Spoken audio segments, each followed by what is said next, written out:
The other day, I was reading a novel called The Dalai Lama's Cat by David Michi, and I came across a very important topic on anger management. I felt that I should make an audio so that everyone can be benefited from that.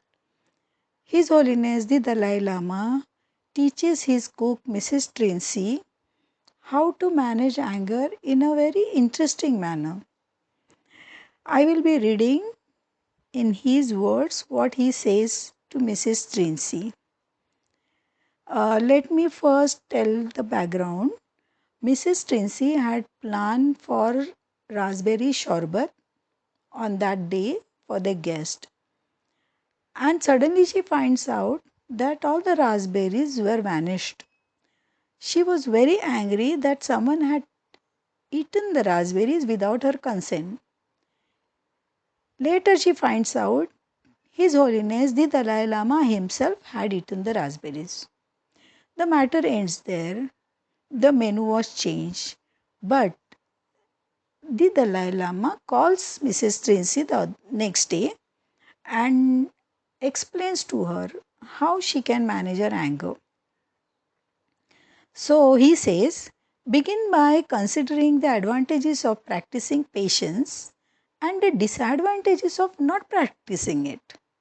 When one is angry, the first person to suffer is oneself. No one who is angry has a happy and peaceful mind. We also need to think about the impact on others. When we say hurtful things, we don't really mean we can create deep wounds that can't be healed.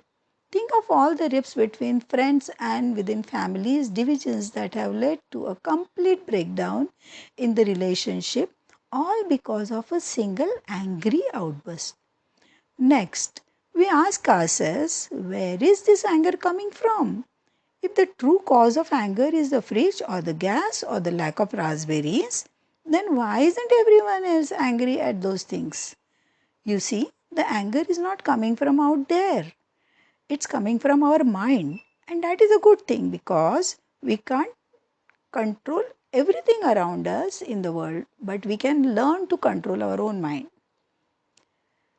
Now he asks her, what is the nature of an angry mind? She quickly says, I suppose that it comes and goes. Further, His Holiness says, exactly, it is not permanent.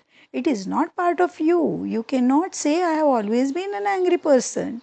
Your anger arises, abides, and passes, just like anyone else's.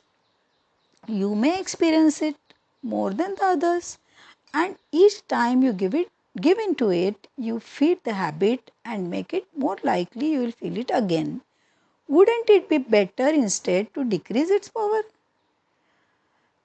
Later, he asks her, tell me, are there some places, some situations in which you are more likely to get angry than others?